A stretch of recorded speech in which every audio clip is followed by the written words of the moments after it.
दोस्तों, कल अमेरिका के अंदर बहुत ही महत्वपूर्ण US non farm payroll data आ चुका है।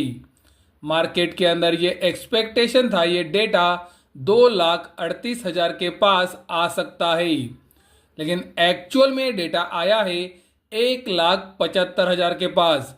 यानी कि मार्केट के एक्सपेक्टेशन से ये डेटा बहुत ही नीचे है, जो हमें बताता है कि अमेरिका के अंदर एम्प्लॉयमेंट उम्मीद से कम बढ़ी है। दूसरा महत्वपूर्ण डेटा आया है यूएस अनएम्प्लॉयमेंट रेट का, और आप देख सकते हो मार्केट के अंदर ये एक्सपेक्टेशन था कि अनएम्प्लॉयमेंट रेट 3.8% पे आ सकता है, लेकिन ये एक्चुअल में आया है 3.9% पे। यानी कि अमेरिका के अंदर अनएम्प्लॉयमेंट बढ़ी है।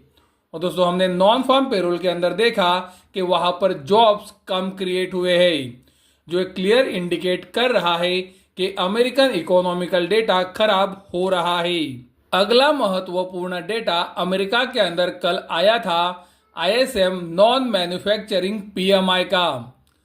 मार्केट के अंदर ये एक्सपेक्टेशन था ये डेटा 52 पे आ सकता है, लेकिन आप देख सकते हो एक्चुअल में डेटा आया है 49.4 पे। यानी कि आप देख सकते हो मार्केट के एक्सपेक्टेशन से ये डेटा बहुत ही खराब है। पीएमआई को दोस्तों इस तरह से रीड किया जाता है कि अगर पीएमआई 50 के ऊपर है तो इकोनॉमी अच्छा कर रही है, और अगर पीएमआई 50 के नीचे है तो इकोनॉमी उतना अच्छा नहीं कर रही है, या फिर इकोनॉमी खराब कंडीशन में है।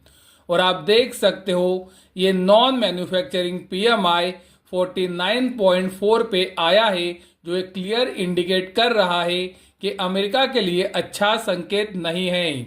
उसी तरह से आप देख सकते हो अगला महत्वपूर्ण डेटा आया है आईएसएम नॉन मैन्युफैक्चरिंग एम्प्लॉयमेंट का।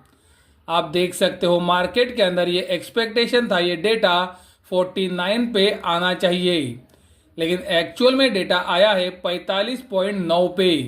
यानी कि यहां पर भी हमें क्लियरली दिख रहा है कि एम्प्लॉयमेंट घट रही है।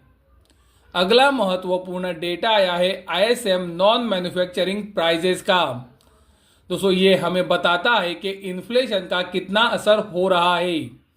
आप देख सकते हो मार्केट के अंदर एक्सपेक्टेशन था ये डेटा 55 पे आ सकता है, लेकिन एक्चुअल में डेटा आया है 59.2 पे। यानी कि दोस्तों, आप क्लियरली देख सकते हो कि प्राइसेस बढ़ रही है, जो एक क्लियर इंडिकेट कर रहा है कि इन्फ्लेशन ऊपर आ रहा है, और उसी समय पर एम्प्लॉयमेंट नीचे जा रही है और अनएम्प्लॉयमेंट रेट ऊपर आ रहा है।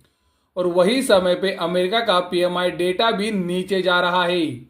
दोस्तों, ये क्लियरली स्टैगफ्लेशन के बारे में हमें बताता है। और दोस्तों, इसीलिए मैं आपको कह रहा हूं कि आपको गोल्ड और सिल्वर के अंदर गिरावट के ऊपर इन्वेस्टमेंट के बारे में ही सोचना चाहिए। हमें लगता है कि आने वाले दिनों में गोल्ड और सिल्वर के अंदर बॉटम लग सकता है। तो अगर किसी को इन्वेस्टमेंट करनी है तो वो उस हिसाब से कर सकता है, क्योंकि मुझे लगता है कि अगले 1.5 से 2 साल के अंदर एक बहुत ही अच्छी तेजी गोल्ड और सिल्वर की कीमतों में रहने वाली है, और अमेरिका का इकोनॉमिकल डेटा ये प्रूव कर रहा है।